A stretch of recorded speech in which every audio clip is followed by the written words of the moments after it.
Hello there, I'm Ollie Foster. Here's what's coming up for you on Sportsday this evening. All out by lunch, England's women crumble at Trent Bridge in the first match of their Ashes series. One of Scotland's most successful managers, Craig Brown, has died at the age of 82. We'll hear from one of his players. McElhenney and Reynolds turned around Wrexham's fortunes, but why are the Hollywood pair now venturing into Formula One? Also coming up on Sportsday for you, 1 week before Wimbledon begins, there's been British success at the Eastbourne International. And after 6 months in hospital, we join the British Paralympian George Peasegood as he fights his way back.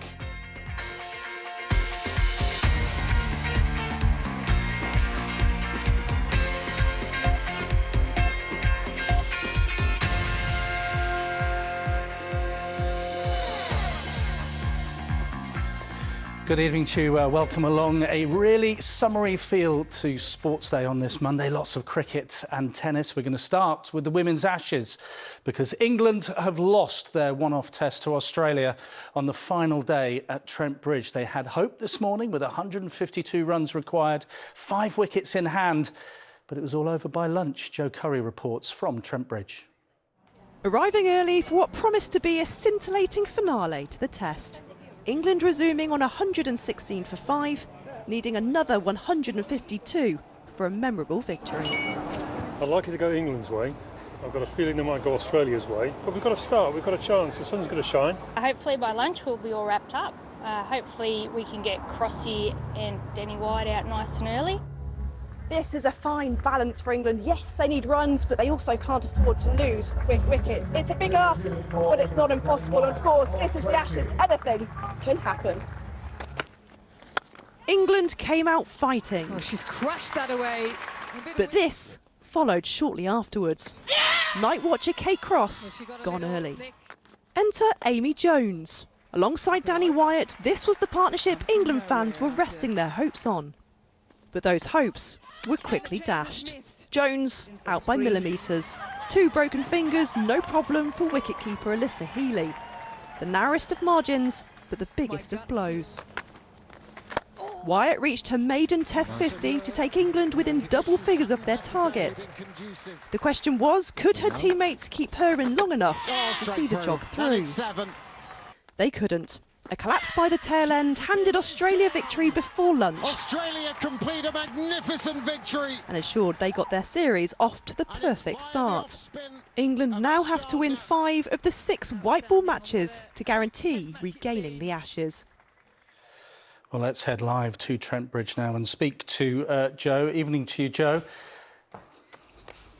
There she is. Hi there, Joe. Look, they had real belief, didn't they, England this morning, but it just all went very, very wrong. They could not deal with Ashley Gardner. What a performance from her. Absolutely all quiet now here at Trent Bridge, but this morning in front of 2,000 fans, spinner Gardner really rattled England. She finished their second innings with stats of 8 for 66, taking 12 wickets across the game as a whole. Now, England, of course, had their own moments of magic throughout the match. We had those 2 fifers from Sophie Ecclestone. We also had that 208 from Tammy Beaumont on day 3. One of the finest moments we've seen from an England women's player with a bat in a test match. However, in the end, they were simply undone by a better team in a few crucial moments of the match. Here's England captain Heather Knight. Obviously disappointment. There was a couple of sessions that we could have done a lot better. Day 3 and day 4, the evening sessions there that probably cost us the game. But I think the way we've gone toe-to-toe with the Australians and really put them under pressure at times, I've been really proud of how the girls have done that, and I don't think we've taken a backward step throughout this test. But yeah, ultimately disappointed, honestly, of being on the losing side. Skipper looking for positives, Joe. It is a multi-format series. No more tests. Australia got 4 points for that. Still 12 points to play for. You'd think, oh, England, are still in this. But it's a tough task, isn't it? It is. So the next 6 white ball games are all worth 2 points each. As you say, 12 points on offer. It means if England want to guarantee that they win the Ashes, something that they haven't done since 2014, they need to win 5 of those 6 games. So it's all to do over the test though. They played without fear, they played with some flair, and they're going to need to bring all that and more when the T20s start on Saturday, because Australia are the reigning world champions in both white ball formats of the game. Now, ahead of that white ball part of the series, I've been getting the thoughts of former England bowler Alex Hartley.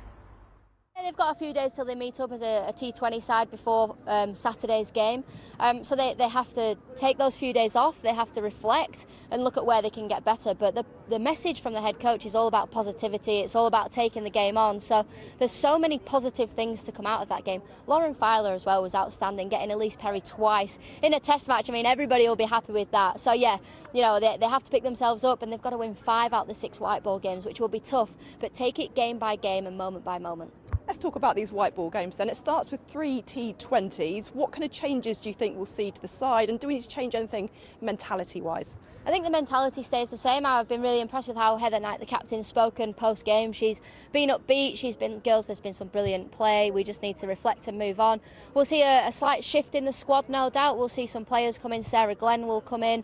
Maybe Tammy Beaumont will miss out and things like that. So there will be a different squad going into the T20s, but that's the beauty of it, isn't it? Because we're at home, we can chop and change our teams, and we can have our best teams out there at the moment.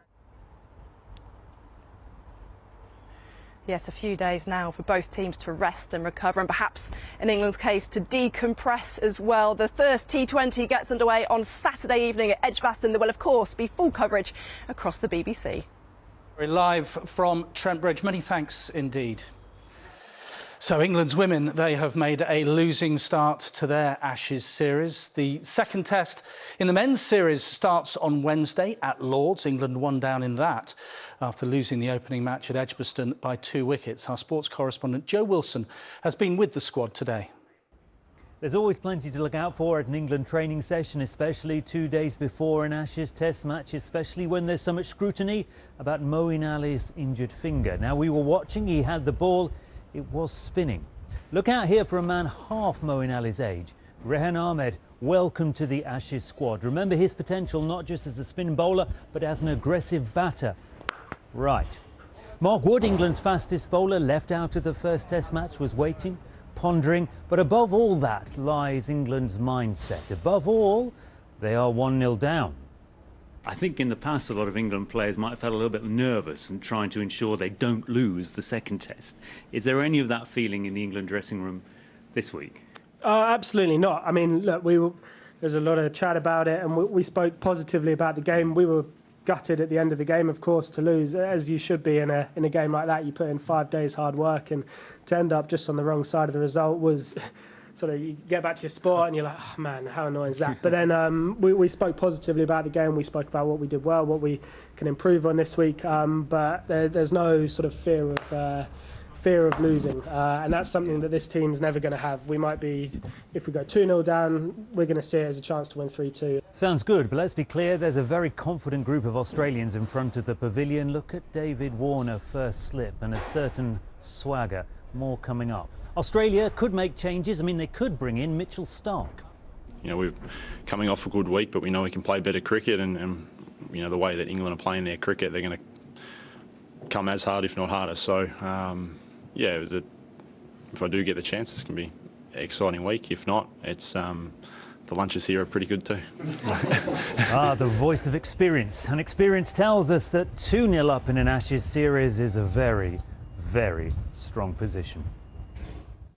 Jo Wilson reporting there from Lord's. Now let's turn to football, because Scotland's longest-serving manager, Craig Brown, has died at the age of 82 after a short illness. He was in charge for 71 games and took the national side to Euro 96 and France 98, the last time Scotland's men qualified for a World Cup. Paul Lambert, who played in that tournament, won his first cap under Brown. Forget the football side of it. As a person, he was top class. Really, one of the best one-liner people I've ever heard, the way he came across it. One of the best after-dinner speakers I'd heard, the stories and the experiences of him. But a really good manager to play under. And I think if you ask anybody in our era, we'd have ran through a wall for him. And that's why he probably got us to a World Cup, because all the lads would have would have ran through the wall for him. And all the lads were good players, to be fair. He gave you your first cap as well. You played the majority of your games underneath him. Yeah, I did. And it was great with me. I came in, I'd signed for Borussia Dortmund in 1996, and I came in just after the Euros when Scotland get knocked out of the Euros. I came in just after that, and he virtually played me every game. And so a lot to him for my Scotland career, basically for what he'd done, and took me to a World Cup final, which is everybody's aim when you're growing up, especially coming from a small kind of country such as ourselves, where it's difficult to get to. His record proven. It's proven. So Craig doing it was a terrific achievement. He hated people being late. He didn't like everybody being smart going to the games. He never liked it. He liked us all to be the same. And those values and those traits, I think, stands everybody in good stead. I think that's sadly lacking in probably the world today, but I think he installed it in us at that era.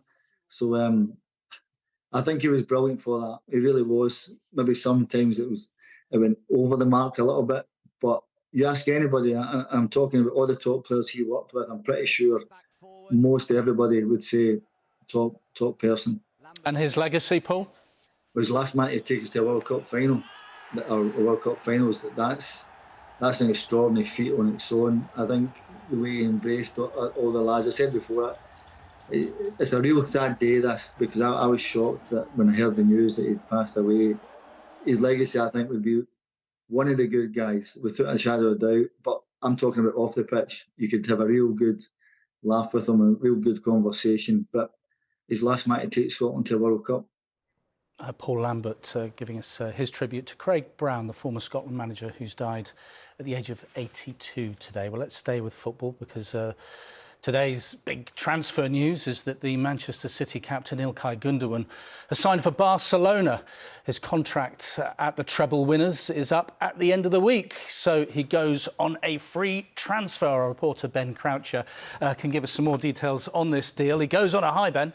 Well, I mean, what a high he finished on. He's been a brilliant player for Manchester City down the years. Pep Guardiola's first signing, you might remember, finished off with 2 goals in the FA Cup final against Manchester United and a treble to boot. Not a bad way to go out. But let's take a look at his record at City. He wasn't always first choice with the likes of Fernandinho, Kevin De Bruyne, David Silva, and then latterly Rodri in that midfield. But he became more integral in recent years. 60 goals and 40 assists in over 300 games. He was part of City's most successful era in the Premier League. 5 Premier Leagues, 4 EFL Cups in a row, and then the Champions League that he craved. Speaking today, he talks so passionately about winning that. He called the competition an obsession, and he spoke of his sadness at leaving the team's WhatsApp group. But even as he becomes a Barcelona player on an initial 2-year deal, he said, "I'll always be City. Nothing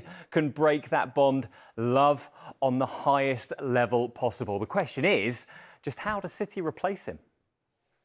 I mean, it's going to be really, really difficult. But if you think about the people who have left over the years, how do you replace Zabaleta, Company, Aguero? What City have been able to do over the last few seasons is replace players like this. He'll be a huge loss. Will Calvin Phillips step up? Will one of the youngsters come through? Is there another signing sort of on the horizon? Who knows? But City have done a really good job over the last few seasons of rebuilding, bringing new players in, bringing people on. And I suspect they'll have some plans. They will have known this has been on the cards for a while, and I suspect they'll have a plan.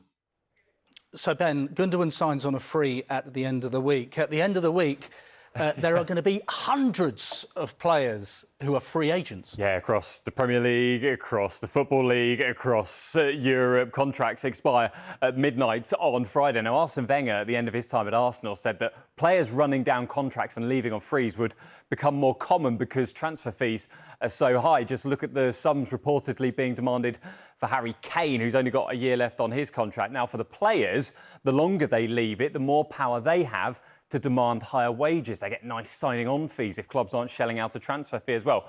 But let's take a look at some of the players who will be free agents come Saturday. Yerry Mina, he's leaving Everton. Fulham reportedly stepping up their interest. Jesse Lingard, one of 6 Forest players leaving on a free. He's been linked with Washington's DC United. Their boss, Wayne Rooney, says there is no interest. Now, on that Manchester United theme, David De Gea is also out of contract. They've offered him a new deal on reduced wages, but he's yet to sign it. Andre Onana, Jordan Pickford, anybody? Now, the France international, Adrien Rabiot, was a United target not that long ago. He could, though, sign a new deal with Juventus on Wednesday. And then we've got Adama Traore, Ollie, at Wolves. Suggestions that he could be the latest player to make a move to the Saudi Pro League. Yeah, a few have. That Saudi Pro League has had a massive impact in recent weeks on the transfer market. It has been absolutely extraordinary. Ever since the Public Investment Fund took control of the 4 major clubs, their ambition now is to become one of the 5 biggest leagues in the world. They have been spending for fun. The latest player to join is the Chelsea defender Kalidou Koulibaly. He's joined Al Hilal for an undisclosed fee. Chelsea will have made a loss on him, so he joins N'Golo Kante, Karim Benzema and Ruben Neves, who's joined Al Hilal for £47 million.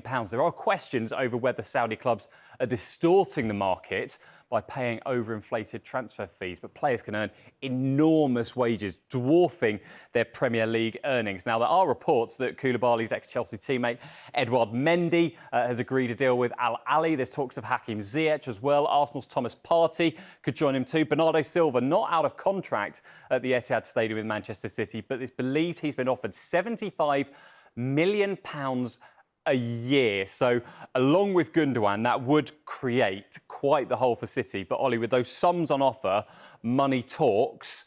And for Saudi Arabia, that money is shouting very, very loudly right now. Certainly is, Ben Croucher. Many thanks indeed.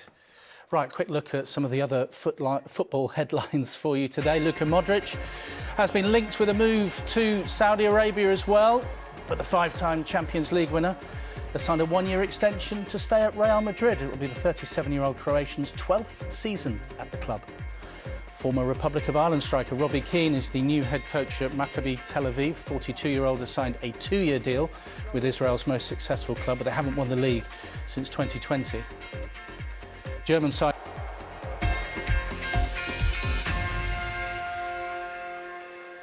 Now, it's the first day of the Eastbourne International, and 1 week before the start of Wimbledon, there was a great win for Harriet Dart, the British number 4, knocking out China's Zhang Shui in 3 sets, as Patrick Geary reports. Harriet Dart knows the court is a place of judgment, but the cross-examination has been more searching of late. Why, she is asked, is there only one British woman in the world's top 100? In Dart's case, that's not for the want of trying. Having been 3-love down, she fought back. Zhang Shui would provide a stiff test in a stiffer breeze, but Dart advanced on the summer wind, growing in strength as the set wore on. She won it and soon gained control of the second too. Dart is 142nd in the world, but is, she believes, heading in the right direction. Shui was being bypassed, Eastbourne was being spoiled, and Dart was serving for the match against a woman ranked more than 100 places above her. But then came the hitch. Shui sorry, but not sorry, because the luck from the net helped her drag the set into a tiebreak, where she finally found her bearings. For Dart, the opportunity was lost, but the match wasn't. Into the third, and Dart used her racket more productively, forcing 2 breaks and restoring her earlier momentum. A show of heart from Dart that earned her the space to close the match out. The life of a touring tennis player requires resilience as much as brilliance. And even in tricky conditions, Harriet Dart was never blown off course. That was quite a roller coaster. You know, I wasn't just playing my opponent, but I was playing myself as well at times, which was a disaster. But yeah, the conditions were really tough. I mean, the wind was going everywhere. A Wimbledon wild card is guaranteed, and she's found some form. So how far can Dart travel with a fair wind? Patrick Geary, BBC News. Now, Great Britain's Alfie Hewitt has won every Grand Slam title in wheelchair tennis except the singles at Wimbledon. He was runner-up there last year, and after winning the Australian Open for the first time in January, he told our sports correspondent Andy Swiss that he's going to be giving it everything at the All England Club to complete the full set of major titles. It would mean a lot. Something that I've dreamt of since playing on the grass in 2015 at Wimbledon, and it would probably be the most proudest Grand Slam, not because it's just Wimbledon and it has that, you know, tradition, privilege, aura about it. It's an incredible event, and that obviously holds a lot of meaning behind it. But I've really had to learn over these years and take a lot of losses, take a lot of tough moments in Wimbledon itself. And I think one day, whether it's this year, next year, a couple of years, you know, I'm still young, so I'm hoping I've got a few more Wimbledons in front of me. And hopefully one day I can lift that title, that I'll be very proud of the actual journey of Wimbledon itself and the development that I would have had to have made to become a champ. You've always been a very eloquent spokesperson for wheelchair tennis, and the importance of the profile of the sport. What does it mean, the fact that the final's going to be on the #1 court? It's incredible. I remember playing in 2016, the first ever singles event, and for many years it was court 14 or 17, maybe the odd court 3. And for Wimbledon to grow and keep developing and keep evolving, spreading that message of positivity, of inclusion, but also just giving hope to youngsters out there who may be disabled to go, you know what, I can physically dream of playing on court #1 at Wimbledon. I mean, that's incredible, just saying that itself. Like, a wheelchair athlete can play their sport on this iconic arena. It's incredible, and I'm so proud of Wimbledon for really caring and making that change and going, you know what, we're even gonna bring a traditional 1 p.m. start forward to 11 o'clock so we can allow this to happen. Obviously, I wish and hope that I'm there on the weekend playing in those finals, and whatever happens, I'll probably be there and following, you know, even if it's not me. Just a few months ago, the Hollywood actors Ryan Reynolds and Rob McElhenney were celebrating Wrexham's return to the Football League, but they're now expanding their sports portfolio. The pair are part of a group investing in the British-based Alpine racing team in Formula One. Jane Dougal is here with some of the more details. Quite a departure, this, from what was a non-league team, putting a load of money into that, to going to the very top of motorsport. Yeah, they bought Wrexham for £2 million, Ollie, but this is a different league completely, because the two actors are part of a group that paid more than $200 million for just a 24% stake in Alpine. It's led by Redbird Capital Partners. They've got cash. They bought AC Milan for €1.2 billion last year. They're investors in Fenway Sports Group, who own Liverpool, so that's where the money's coming from. A big part of Reynolds and McElhenney's contribution is going to be their profile and, of course, raising Alpine's profile, because don't forget, their contribution and their impact on Wrexham was phenomenal. Their documentary Welcome to Wrexham was credited with doubling the crowds and sales of merchandise. Social media exploded as well. Now, Formula One does have the platform Netflix series Drive to Survive, but the US is Formula One's biggest growth area, so Alpine will be looking to capitalise on having two Hollywood stars at their helm. Jane Dougal, many thanks indeed. Now, in October last year, the day before his 27th birthday, Paralympic medalist George Peasegood suffered a serious brain injury after a freak cycling accident. Now at a rehabilitation centre, he's slowly moving towards his goal of just getting his life back. Our reporter Matt Graveling has been to meet him. Australia, 2018. Yes, George! Another podium for Great Britain's George Peasegood. This success came 20 years after a lawnmower accident left George needing 15 surgeries to his leg. As he grew, George continued to swim, cycle and run. In 2011, he was picked up by British Triathlon, and George already had a clear goal in mind. Get to Rio and hopefully doing a couple of other games after that. I really want to make this as the best part of my life and make it as long as possible, really. Rio became reality and was followed by 2 medals in Tokyo. Up next, the Paralympics in Paris. George was flying, but then, on the 1st of October, the day before his 27th birthday, a bike crash changed everything.